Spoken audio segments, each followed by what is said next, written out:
Hello friends, स्वागत है आपका आपके अपने यूट्यूब चैनल एम के लर्निंग अड्डा पर। चाइल्ड डेवलपमेंट एंड पेडागोजी के चैप्टर नंबर 11 में आज हम चर्चा करने वाले हैं Jerome Brunner's learning theory. Jerome Bruner का जो संज्ञानात्मक विकास का सिद्धांत है, इस पर चर्चा करेंगे।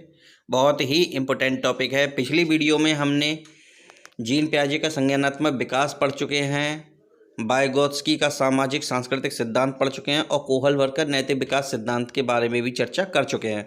उसी प्रकार ये भी बहुत इम्पोर्टेंट टॉपिक है, क्योंकि कभी कभी प्रश्न यहाँ से बन जाते हैं और आपके लिए ये समझना बहुत ज़रूरी है कि जेरोम ब्रूनर का जो सिद्धांत है किन तथ्यों पर आधारित है और इसके कौन कौन से महत्वपूर्ण पॉइंट हैं, केवल उन्हीं के बारे में चर्चा करेंगे। आज की वीडियो भी आपके लिए इम्पोर्टेंट रहने वाली है।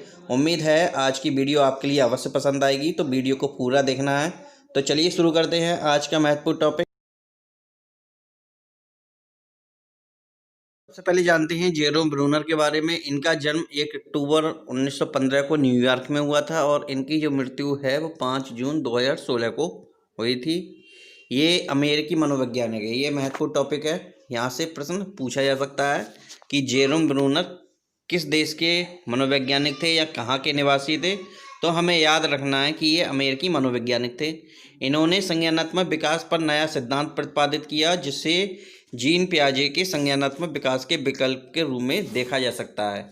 एक इम्पोर्टेंट टॉपिक यहाँ से है कि इनका जो संज्ञानात्मक विकास का सिद्धांत है वो जीन पियाजे के संज्ञानात्मक विकास के विकल्प के रूप में देखा जा सकता है, क्योंकि पिछले कुछ वर्षों में यहाँ से एक प्रश्न पूछा गया था कि किस मनोवैज्ञानिक का जो सिद्धांत था वो जीन पियाजे के संज्ञानात्मक विकास के सिद्धांत के विकल्प के रूप में अपनाया गया था। तो हमें ध्यान रखना है जेरोम ब्रूनर का जो संज्ञानात्मक विकास का सिद्धांत है वो जीन पियाजे के संज्ञानात्मक विकास के विकल्प के रूप में देखा जाता है।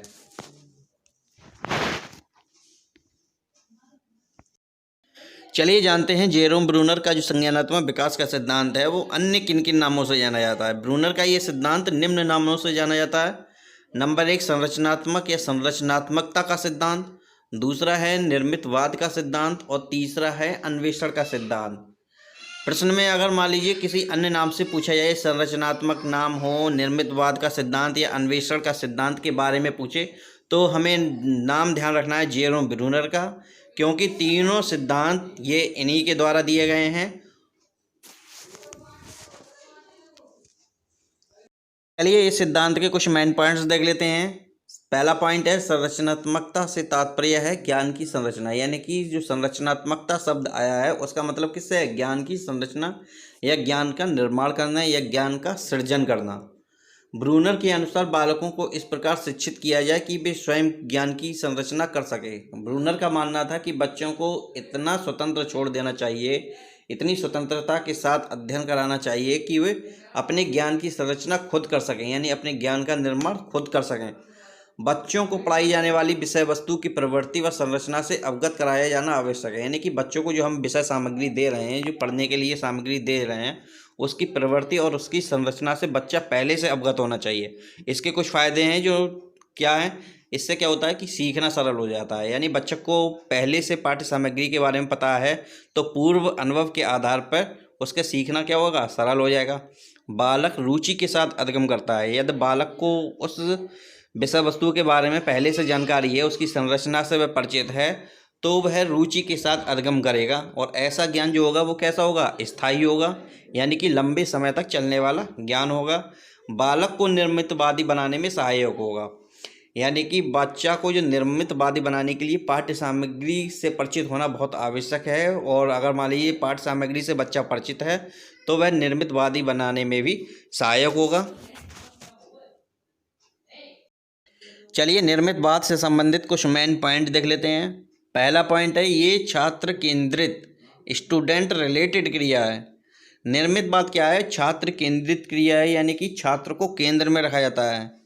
इसके अंतर्गत बालक स्वयं अपने ज्ञान का निर्माण करता है, यानी कि निर्मितवाद के अंतर्गत क्या होता है कि बालक अपने ज्ञान का निर्माण स्वयं करता है। अगर बालक को स्वतंत्र रूप से शिक्षित किया जाता है, उसे खोजने का अवसर प्रदान किया जाता है, तो बच्चा अपना ज्ञान का निर्माण खुद करता है, अपनी समझ खुद विकसित करता है। नवीन ज्ञान का निर्माण पूर्व ज्ञान के आधार पर किया जाता है, यानी कि नए ज्ञान का जो निर्माण होगा वो पूर्व ज्ञान का जो एक्सपीरियंस होगा, पूर्व अनुभव होगा, उसी के आधार पर नए ज्ञान का निर्माण किया जा सकता है। ये पूर्व ज्ञान के अनुभव पर बल देता है। निर्मितवाद जो होता है वो पूर्व ज्ञान के अनुभव यानी कि पहले का जो ज्ञान है उसके एक्सपीरियंस पर क्या होगा, बल देगा। ये अर्थपूर्ण अधिगम पर बल देता है, ये भी इम्पोर्टेंट पॉइंट है। और ये बच्चों में उत्तरदायित्व की भावना जागृत करता है। निर्मितवाद में बच्चा मान लीजिए स्वयं अपने ज्ञान का निर्माण करता है तो उनमें उत्तरदायित्व की भावना क्या है, जागृत हो जाती है। चलिए निर्मितवाद में शिक्षक की भूमिका देख लेते हैं। इसमें शिक्षक की भूमिका मार्गदर्शक, पथ प्रदर्शक और सुविधादाता की होती है। इसमें शिक्षक क्या करता है, बच्चों का मार्गदर्शन करता है, उन्हें राह दिखाता है और उन्हें कुछ सुविधाएं प्रदान करता है। अगर बच्चा मान लीजिए कहीं अटक रहा है तो उन्हें थोड़ी सी हेल्प यानी स्कैफोल्डिंग उपलब्ध कराता है। इसके अंतर्गत शिक्षक द्वारा बालकों का समूह बनाकर प्रत्येक समूह को विषय से संबंधित समस्या दी जाती है। यानी कि इसमें क्या होता है कि शिक्षक द्वारा बालकों का एक समूह बना दिया जाता है और प्रत्येक समूह को विषय से संबंधित कोई प्रॉब्लम या समस्या दे दी जाती है। समूह के छात्र उस समस्या पर विचार विमर्श करते हैं, आपस में चर्चा करते हैं और पूर्व ज्ञान की नवीन ज्ञान से अंतःक्रिया करते हुए, यानी कि जो पहले का ज्ञान है उसका नए ज्ञान से अंतर्क्रिया करते हुए समस्या का समाधान करते हैं, अर्थात निष्कर्ष निकालते हैं। ब्रूनर के सिद्धांत में प्रतिनिधित्व यानी कि रिप्रेजेंटेशन का बहुत बड़ा रोल है। यह क्या है, प्रतिनिधित्व उन नियमों की व्यवस्था है जिनके आधार पर बच्चे अपने पूर्व अनुभव को भविष्य में होने वाली घटनाओं या आने वाली समस्याओं के लिए क्या करता है, संरक्षित करके रखता है। कहने का तात्पर्य यह है कि प्रतिनिधित्व से आशय ऐसे नियमों से है जहां बच्चे अपने पूर्व ज्ञान का अनुभव होगा, यानी कि पहले का जो ज्ञान होगा उसका अनुभव, उसके अनुभव को भविष्य में होने वाली घटनाओं यानी भविष्य में जो घटनाएं होंगी या आने वाली समस्याएं, जो समस्याएं सामने आएंगी उनके समाधान के लिए वो क्या करता है, पूर्व अनुभव को संरक्षित करके रखता है। ब्रूनर ने अपने सिद्धांत में प्रतिनिधित्व को बहुत ज़्यादा महत्व दिया है। ब्रूनर ने प्रतिनिधित्व के 3 प्रकार बताए हैं। चलिए जानते हैं कौन कौन से 3 प्रकार हैं। प्रतिनिधित्व के प्रकार यानी कि टाइप्स ऑफ रिप्रेजेंटेशन। पहला है सक्रियात्मक प्रतिनिधित्व यानी कि इनएक्टिव रिप्रेजेंटेशन। इसे क्रिया निर्माण या सक्रियता विधि कहते हैं। ये जन्म से 3 वर्ष तक होती है। दूसरा है प्रतिबिंबात्मक प्रतिनिधित्व यानी आइकॉनिक रिप्रेजेंटेशन।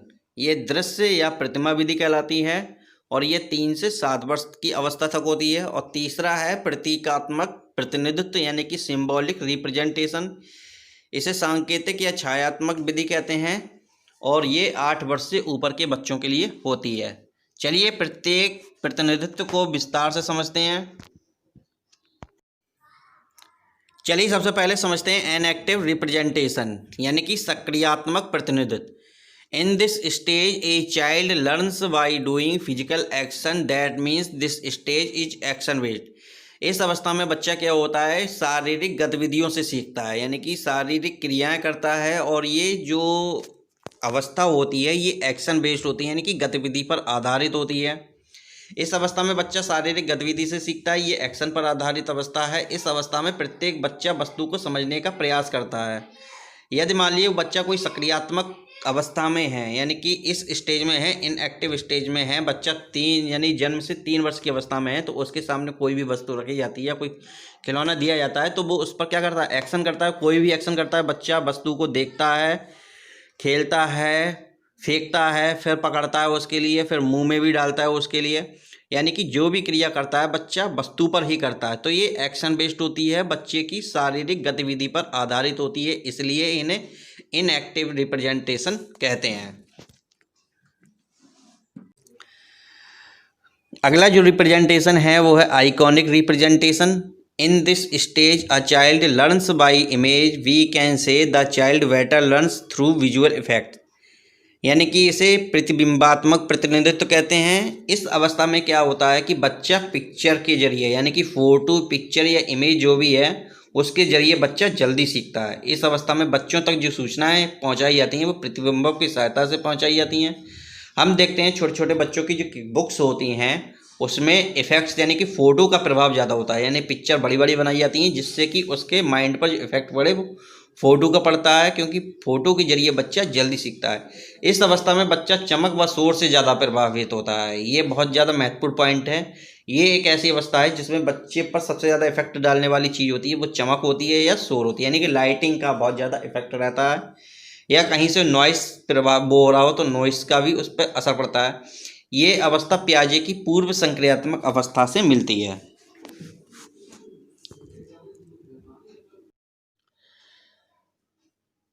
अगला रिप्रेजेंटेशन है सिंबॉलिक रिप्रेजेंटेशन। इसे हिंदी में प्रतीकात्मक प्रतिनिधित्व कहते हैं और ये 8 वर्ष से ऊपर के बच्चों की अवस्था होती है। In this stage information is stored primary as words और in symbolic form such as learns by words symbol. ये अवस्था क्या है कि ये जो अवस्था है ये प्रतीक और भाषा पर आधारित है, यानी कि लैंग्वेज और सिंबल बेस्ड है। इस अवस्था में बालक प्रतीकों और भाषा के जरिए सीखना शुरू कर देता है। इस अवस्था में बालक क्या करता है कि अपने अनुभवों को शब्दों में व्यक्त करना शुरू कर देता है और बालक जो है गणित, भाषा या तर्क का उपयोग करना सीख जाता है। बच्चा इस अवस्था में गणित के जो सिंबल्स होते हैं उनका प्रयोग करना शुरू कर देता है, लैंग्वेज के जरिए अपनी बात को रखना शुरू कर देता है और तर्क का उपयोग यानी रीजनिंग का उपयोग करना सीख जाता है। दोस्तों आज की इस वीडियो में यानी कि ब्रूनर का जो संज्ञानात्मक विकास का सिद्धांत है उसके सभी जितने इम्पोर्टेंट पॉइंट थे सभी पर हमने चर्चा कर ली, सभी पॉइंट देख लिए। जो एग्जाम में जहाँ से प्रश्न पूछा जाता था वो सारे पॉइंट्स जो है वो आज की वीडियो में हमने कवर कर लिए। तो दोस्तों आज की वीडियो आपके लिए कैसी लगी कमेंट्स में लिखकर हमें ज़रूर अपने विचारों से अवगत कराएं। वीडियो अगर पसंद आई है तो लाइक करना ना भूलें, साथ में ज़्यादा से ज़्यादा अपने दोस्तों में भी शेयर करें और चैनल को सब्सक्राइब नहीं किया है या चैनल पर पहली बार विजिट कर रहे हैं तो चैनल को सब्सक्राइब करें, साथ में बेल आइकन भी प्रेस करें जिससे कि हमारी आने वाली वीडियो का नोटिफिकेशन आप तक सबसे पहले पहुंचे। उम्मीद है आज की वीडियो आपके लिए अवश्य पसंद आई होगी। तो वीडियो को पूरा देखने के लिए आप सभी का धन्यवाद।